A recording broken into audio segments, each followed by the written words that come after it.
Hello everyone, thanks for tuning into the 17th Christmas 2021 update from GWV. So here we go again, it's time to bring you another Christmas update, and we're now up to update number 17. So yes, I shall get on that for you in a second. We're coming towards the final stages of our Christmas update. It's got 25 penciled in, you know, so we're coming into the final sort of home stretch, I suppose, with these, but we've still got a few to do, still got a couple of weeks left to do. So I should get on with the 17th Christmas update for you in a moment. Just say it's been a busy day at GWV today. We started off with our 7 AM upload. We also released the European Outlook and a 10 to 14 there as well. Please check out all of those videos if you'd like to add. Please like, share, subscribe. Thank you so much for doing that for GWV. We're trying to get ourselves to 13,000 subscribers, and when we do, we're going to give away an Amazon voucher. There it is, worth £30. But we're going to get to 13k before we can do that, so please give us a sub to friends, family, neighbours, doctors, aunts, wives, vicars, mother-in-laws to subscribe if you would like to do that, and thank you so much. And thank you so much to Richard for the amazing Christmas Updates gift. I love the Christmas Updates gift, Rich. Thank you so much for that. If that does get you in the mood for, like, a mince pie and a glass of sherry or something, I don't know what would. But thank you so much, Richard, for the Christmas Updates gift. Unbelievable.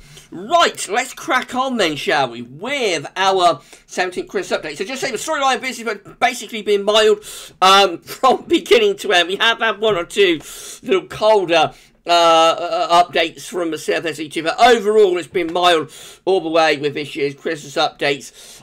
We have started using the GFS Extended Control Run as well. They've been a little bit more interesting at times compared to the CFS, and we will very, very shortly now be starting to discard actually CFS V2. We will throw it away, which I know so many of you would love to do, just throw it in the bin. So we will be doing that soon, and we'll be using the GFS Operational Exclusive before too much longer, because and actually we'll have to look at it today, because the GFS Operational has now got to Christmas Day 384 hours away. So pretty much from the next update we're going to do on Saturday, update number 80, I think we'll start using the GFS Exclusive, and we will then begin to start thinking about getting a little bit of detail going for all of this as well. So this is probably going to be the final time we look at the CFS, actually. We might do it one last time on Saturday, but we're nearly at the end now with the CFS V2, and I know so many of you are going to be pleased about that. Right, okay, so using the 12Z of the CFS, let's just quickly zip over to Vector then. Here we go. So we're using the CFS V2 12Z, run 4 times a day, but we always use 12Z for no particular reason other than that's the one we pick. You know, at random. It shouldn't make any difference which one we use out of before. It's just better if you can to make a comparison, you see what I mean, back to past updates. So this generated 12Z midday yesterday on Wednesday the 8th of December. Purely the way these are coming out. So let's see what it does then. We're starting off here on Saturday the 18th of December. So we've got high pressure dominating across northern West Europe. It's a warm ridge, but it would perhaps be producing some frost and fog. It is mainly dry, of course, under that area of high pressure. Right, let's see what the CFS V2 does on this run then. So high pressure dominates across the northwest of Europe there up to 20th of December, mainly dry. Technically, it's a mild bridge, but there could be frost and fog, especially the further south and east you happen to go. Now, this is 21st December. High pressure begin to slip back a little bit in towards Germany and Poland. Lower pressure starting to move in from the Atlantic. Still probably mostly dry, cold, frosty for much of central and eastern Britain, but turning milder, wetter and windier out in the west. The high pressure is collapsing on the 22nd of December, slipping away into Eastern Europe. Low pressure coming in off the Atlantic. That's starting to bring wet and windy weather in from the Atlantic. Obviously, temperatures are getting a boost as well. That's the eve of Christmas Eve on the 23rd of December. We're looking wet and windy with low pressure in off the Atlantic. Our high pressure that gave us that interlude of drier weather, that's gone over towards eastern parts of Europe. We're bringing a lot of cold weather to them, no doubt, and with plenty of frost, but we're mild, wet and windy. The CFS is not going to give up on its mild Christmas, I don't think. It's going to have to be dragging and screaming from this mild Christmas, and it's been going for really consistently since the beginning of November when we started these Christmas updates. Now that's Christmas Eve, looking mild and also quite wet and windy with low pressure in off the Atlantic. Let's bring plenty, use your hands, let's bring plenty of wind and rain in as well. That is Christmas Day. A little bit cooler for Christmas Day, not cold, but a little bit cooler, showery perhaps in the northwest, maybe even a few wintry showers over the mountains of Scotland. So if you get yourself onto the top of a mountain up in Scotland, you might see a few flakes, but otherwise that is not a particularly cold Christmas. That's Boxing Day. So, you know, again, it looks a little bit mixed, probably a bit showery, a little bit on the cool side, not particularly cold, there's no desperately cold source of air, but it passes a bit on the chilly side. We might produce some frost, I suppose, which, with these updates this year, is probably something quite exciting. Now, that's the 27th of December. That's starting to get a little bit more interesting. Heights are beginning to rise over Scandinavia with the CFS-V2. We've got this area of low pressure sitting in the North Sea. That'll be bringing showers, maybe some of them a little bit wintry in the northeast. The main thing to keep an eye on, though, is this high pressure trying to get going over Scandinavia. That develops into a proper area of high pressure, proper Scandi there on the 28th of December, beginning to bring the wind around to the east. Let's see if there's any cold source of air to our east. Not particularly, so the continent is relatively warm. But then again, of course, you would get low level cold perhaps being brought in on those easterly winds.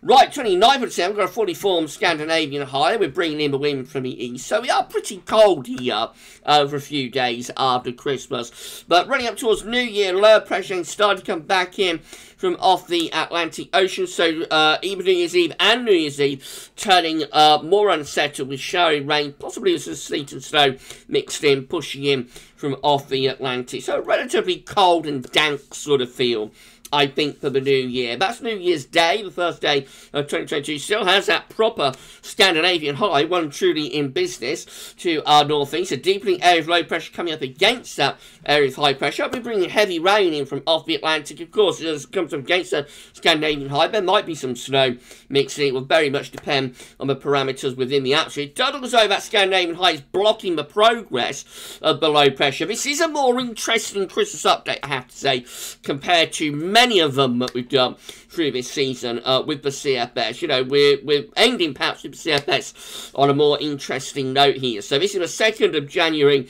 Again, low pressure being blocked by that Scandinavian high. So strong winds, probably rain, sleet and snow stuck across the country. Will the Scandi win the battle? Let's see what happens. So we go on through the first week of January and get this deepening area of low pressure sweeping in. That Scandinavian high is still there, but it's being forced back a little bit. So this is turning milder, wetter and windier, but there could be some snow involved in that, of course. And as we go further on through the first week and into the second week of January, again, the battle is really well and truly going on here. Low pressure continuing to come in off the Atlantic. Still, the heights are there as like a wall of high pressure sitting to the north and to the northeast as well. So we run on into the middle and second half of January. We look like that.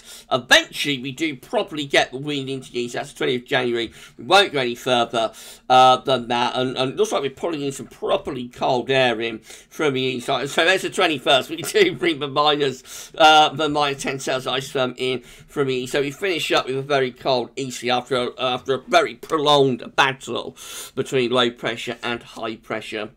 Right, so we're well beyond Christmas there, so that's that one done. Let's have a look at the GFS control run then. So this is the GFS extended control. Again, we're starting off on the 18th of December. We find that we've got a warm ridge of high pressure sitting over to eastern country, again bringing up that mild southwesterly wind. High pressure drifting northwards as we go towards Christmas. That brings mostly dry weather. It is a very mild ridge, that, but under the centre of the high pressure, if it's clear anyway, we might get some frost and some fog going. That high pressure is still sitting there as we're getting close to Christmas. Very cold air is plunging southwards into northeastern Europe, by the way. If you have a look at the upper air temperatures in Scandinavia, much of northeast Europe really been plunged into a freezer there. We're under that warm ridge. Of course, it's not as straightforward as that. The surface temperatures are actually quite chilly under that area of high pressure, despite the fact that we have warm air aloft. So frost and fog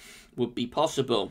Now, that's Christmas Eve with the GFS extended control run. High pressure beginning to slip a little bit, starting to allow something a little bit milder, wetter and windier into the far northwest, but England and Wales under the high pressure, still probably with frost and fog, but very cold down the eastern side of Europe. Look at those upper air temperatures showing really cold air in the north and the east of Europe there, with those northerly winds plunging in. That is Christmas Day, looking mainly anticyclonic, mostly dry, probably again quite cold with some frost and fog, but we could bring some showers into northern and east areas. I reckon most of those would be rain showers, to be honest. Is trying to raise the heights over Scandinavia, you'll notice, and we start to reach our high pressure to that Scandinavian high on Boxing Day. So Boxing Day starts to turn the wind around to the east. So if you could get the wind into the east, there is a very intense cold pool that is sitting across northern and east Europe. So if we was to get the wind into the east, we would bring in some very cold air from the continent. I don't think it's going to quite pull it off. It's not going to quite get Scandi in the correct position. So that's the 27th, we'll see. That's the 27th of December. Again, we have got high pressure over Scandinavia, pushing down into the UK and Ireland. Again, mainly dry, cold, frosty. The real cold, though, the brutal cold and snow is over on the eastern side of Europe. We just keep that high pressure then sitting over the country as we go through the Christmas week up to the New Year. So dry, anticyclonic, frosty, you know, those sort of conditions up to New Year. Very quiet but cold up to the New Year. Now, into the beginning of January, the GFS extended control run is starting to reach out high pressure up towards Greenland.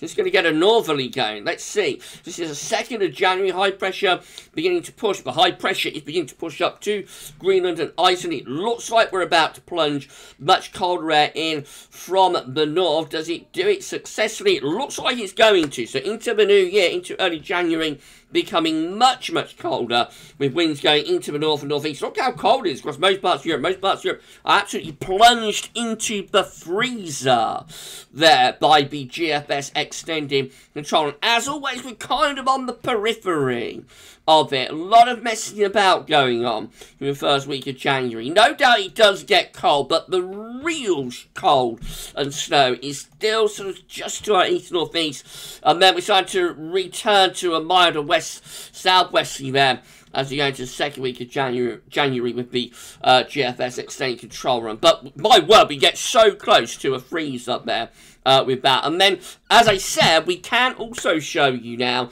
the GFS operational run. Christmas Day has just reached GFS operational run time frame. So let's look at this then, and then we're going to be done. We will be moving on to the GFS operational from the next update number 18 on Saturday. So again, with the GFS operational run, we're starting here on Saturday under an area of high pressure, Saturday 18th December, I should say, week on Saturday, under an area of high pressure, mainly dry with frost and fog.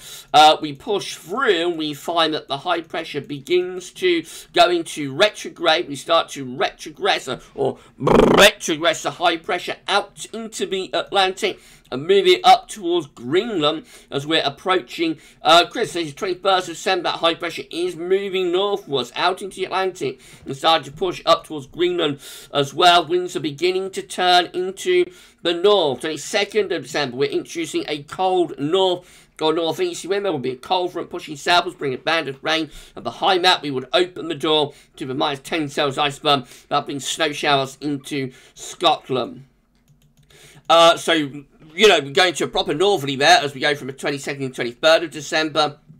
Northerly winds pushing down across the country. Other air temperature of -10 Celsius. Ice flows coming south as well. Again, most of northern Europe is being absolutely plunged into a freezer with this northerly blast pushing through in this area of high pressure somewhere around Greenland and Iceland. Snow showers in northern and eastern areas, probably mainly dry in west, but it's too far away, that kind of detail. It's Christmas Eve.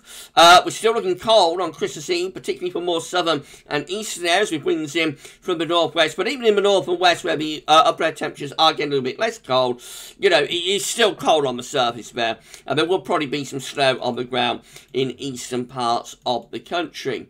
That is Christmas Day. So Christmas Day sees high pressure going to topple in across the country, but still maintaining the cold weather. It has to be said, we've still got -10 Celsius iceberg there through into the southeastern corner. Anyway, notice most parts of Europe are absolutely frozen up here with the GFS operational on Christmas Day. Most parts of Europe will be snow covered and bitter cold as well.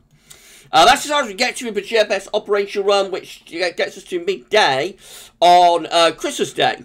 And we're looking mainly dry and cold.